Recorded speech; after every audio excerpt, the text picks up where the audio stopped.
Vamos lá, cara. Já tava nervoso com o jogo e o jogo ficou ainda mais tenso por causa do senhor Wagner Magalhães. Esse cara tem que ser proibido de apitar jogo do Santos. Não é possível, cara.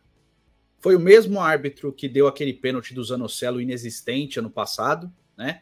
Voltou a dar um pênalti inexistente contra o Santos nesse jogo, com o VAR e tudo. O VAR chamou, ele foi lá e bancou. Pênalti de costas. Pênalti de costas. Ele foi o mesmo árbitro que deu um pênalti contra o Corinthians pro América de Minas, de costas também, quando era o Lucas Piton na jogada uns anos atrás. Ele gosta, é um juiz que gosta de picotar jogo, é um juiz que gosta de chamar responsabilidade para si, né, de ser protagonista das partidas, mesmo que seja pela ruindade. E é muito ruim o senhor Wagner Magalhães. E o VAR também. Depois o VAR conseguiu inventar um impedimento do Marcos Leonardo num que seria o golaço do campeonato, muito provavelmente, porque ele fez um golaço e eles me traçam a linha de impedimento no cotovelo do jogador, cara. No cotovelo. Não vejo a hora da CBF pegar aquela tecnologia da Champions League e jogar aqui para acabar com esse tipo de erro. Porque não é possível, cara. Você traça a linha no ombro, não no cotovelo. O cara traçou a linha no cotovelo, cara. Tá na capa do vídeo, mano. Não é possível. O Santos foi muito roubador. Mas muito. E não vou falar que o Curitiba também não foi, porque a expulsão do William Farias foi compensatória. O que eu sempre falo aqui, cara. A arbitragem do Brasil, eles são compensatórios. Eles gostam de compensar as cagadas que eles fazem. No mínimo alguém falou, pô, você errou no pênalti, cara. Dá um jeito de fazer alguma coisa a favor do Santos. Foi lá e expulsou o William Farias numa falta, que foi falta, mas não foi falta para amarelo, cara. Já tinha tomado um cartão bobo na hora do pênalti lá, né? Que ele foi brigar com o juiz, mesmo ganhando o pênalti, né? O que não aconteceu, mas depois tomou um segundo amarelo totalmente desnecessário. Ele nem bota o pé no Lucas Lima, cara. Foi uma falta. Falta de jogo, normal, sem violência nenhuma. E aí foi expulso. E aí o senhor Wagner Magalhães faz isso para fazer a compensação, né? É a tal da compensação. Só que é o que eu falei, cara. Eu falei durante o jogo. Eu prefiro que tivesse 11 contra 11 sem o pênalti roubado, mano. Com 1-0 a favor. Porque você determina tudo que vai ser o jogo depois.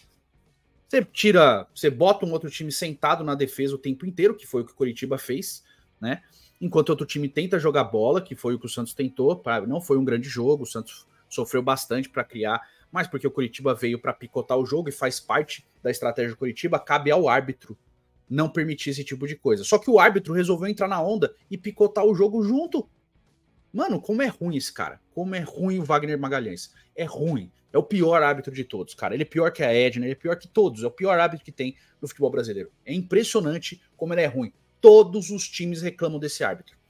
Todos. E a CBF continua dando jogo grande para esse cara, jogo importante, jogo decisivo. Então, parabéns para a CBF pela incompetência de escalar um árbitro tão ruim. Comissão de arbitragem, vocês são incompetentes, porque não é possível que tudo isso se repita com o mesmo árbitro, no mesmo estádio, o mesmo time, os mesmos times, né? Toda santa vez, cara. Não é possível. Do mesmo jeito que eu falo, pô, o Santos foi beneficiado aqui, o Santos foi ajudado aqui, eu tenho que falar quando é o contrário, né? Isenção só é bonito quando não é do nosso time, né? Quando eu falo dos outros times. Quando eu falo do meu, não pode, porque eu não sou isento, que é clubismo. Mas enfim, tá feito o desabafo. Vamos pro jogo. Vitória extremamente importante. O Santos poderia ter ganhado melhor, teve mais chance, teve bola na trave, teve faltas bem batidas que a bola passou raspando, tanto do Soteldo quanto do Marcos e do Lucas.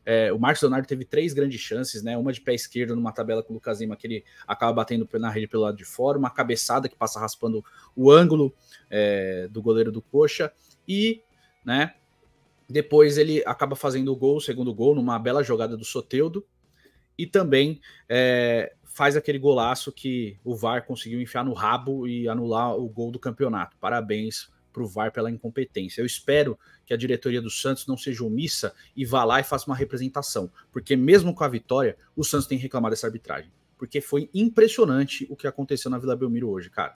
Impressionante mesmo. Joaquim fez uma partidaça mesmo, não foi muito exigido na defesa, é fato, mas foi muito importante aparecer no ataque, não só pelo gol, conseguiu passes para o meio e tal, que o Santos não conseguiu aproveitar. Uma bela partida do Rincon, é impressionante a diferença quando o Santos tem ele em campo, né?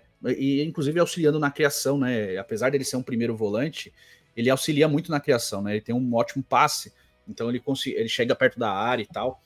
O Lucas Lima fez um excelente primeiro tempo, de verdade. Foi um grande primeiro tempo do Lucas Lima. Gostei bastante da participação dele. Se movimentou bastante, criou oportunidades. O que me incomoda no Lucas é a falta de ímpeto de fazer gol, cara. Ele pegou uma bola no segundo tempo que ele tava na cara do gol. Ele quer tocar pro lado para dar assistência. Chuta, enfia o pé na bola, cara. Dá de bico, sabe? Não perde a oportunidade de chutar pro gol. Não tenta o passe para quem tá marcado. Chuta pro gol, cara. Erra o chute, mas chuta pro gol. Não pode perder esse tipo de coisa. Não pode, cara. Não pode desperdiçar esse tipo de lance, porque o Santos precisa, tá? É uma boa resposta depois do que aconteceu no fim de semana, daquele 7-1 extremamente inaceitável, né? Vocês falam, pô, o seu irmão fez o pós-jogo. Cara, eu fiz o pós-jogo no Futirinhas. Foi tão absurdo que eu fui fazer o pós-jogo no Futirinhas. Falei, faz no Vem Peixão, que eu faço no Futirinhas, né? E lá eu falo do jogo como um todo, né? De quanto o Inter jogou fácil aquele jogo, né? De como foi inaceitável o Santos se submeter a um 7-1, uma derrota ali era esperada, mas do jeito que foi, é totalmente inaceitável. Mas é aquela coisa, eu falei, a gente como torcedor, a gente não pode esquecer o que aconteceu. Nem os jogadores podem esquecer, né? Porque é uma mancha histórica num clube centenário. Mas para o campeonato, o mais importante nesse momento era que os jogadores esquecessem o que aconteceu no Sul para pensar no próximo jogo. De novo agora, tem que esquecer o que aconteceu nesse jogo e ir para cima do Corinthians, tentar uma vitória fora de casa, né? Aproveitar que o momento do Corinthians também não é bom, embora o Corinthians venha de uma vitória, o Corinthians segue sem jogar bem, né? É um time que cede espaços, é um time que dá possibilidades de outro time também criar, mas é um time chato, é um time que amarra muito o jogo, é um time que prende a bola no meio de campo. O Santos não pode, né, se dar o luxo de esperar o Corinthians jogar, né? Tem que ir para cima, tem que tentar resolver o jogo e tentar criar as oportunidades. Fazer o mesmo tipo de jogo que fez contra o Palmeiras, o mesmo tipo de jogo que fez contra o Vasco, tentar vencer, o mesmo tipo de jogo que fez contra o Bragantino, apesar da derrota, né? Tentar vencer e criar chances. Não pode ir para o estádio do Corinthians esperar o Corinthians criar, né? Esperar só contra-ataque, porque o Corinthians não vai fazer isso. O Corinthians não é um time de pressionar ofensivamente, tá? É cercar os espaços e tentar criar. O jogo de hoje, o Coritiba foi totalmente para ficar na defesa, normal, né? Deu 2 chutes no gol, um foi o pênalti inexistente, e outro depois no segundo tempo só. Não fez nada. Foi um time totalmente esperando o que acontecesse, já é virtualmente rebaixado, então franco atirador, não tem nada a perder, então foi para amarrar o jogo, tentar um empatezinho, né? Picotou o jogo o tempo inteiro, e aquela coisa, como o árbitro caiu na ladainha do Coxa, e eu não tô criticando o Curitiba pela sua estratégia, porque é estratégia de jogo, cara. Se o árbitro cai ou não, a culpa é do árbitro, tá?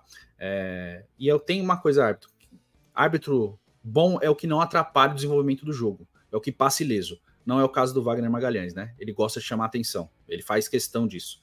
E é xarope, né? Gosta de chamar atenção, gosta de dar palestrinha e a bola tá em cima da linha, ai, não faz mais isso, ai, vou lá no banco brigar com as coisas. Então, assim, até jogo que não tinha esse tipo de coisa, o árbitro faz questão de chamar essa atenção para si, para ficar aparecendo, parece que gosta de ser o centro das atenções. Enfim, vitória extremamente importante, o Santos sai da zona de rebaixamento, mas ainda é muito pouco, né? Ainda é o 16º, jogou o Bahia não, jogou o Goiás para a zona de rebaixamento agora, o Vasco que acabou perdendo para o Inter em casa, né? Perdeu por 2-1 para o Inter em casa, então um jogo bem difícil também que eu assisti, também está na zona de rebaixamento, mas o Santos é aquela coisa, eu falo, os outros resultados, a gente tem que pensar nos nossos resultados, tem que pensar em vencer os nossos jogos. O Santos vencendo os seus jogos, você não se preocupa tudo que os outros vão fazer, entendeu? Tentar vencer os seus próprios jogos. O que me deixa esperançoso para o próximo jogo, apesar do 7-1 diante do Internacional, é que o Santos venceu o Bahia fora de casa, que vinha numa ascensão, né? Depois os próprios jogos do Bahia mostraram isso, apesar da última derrota.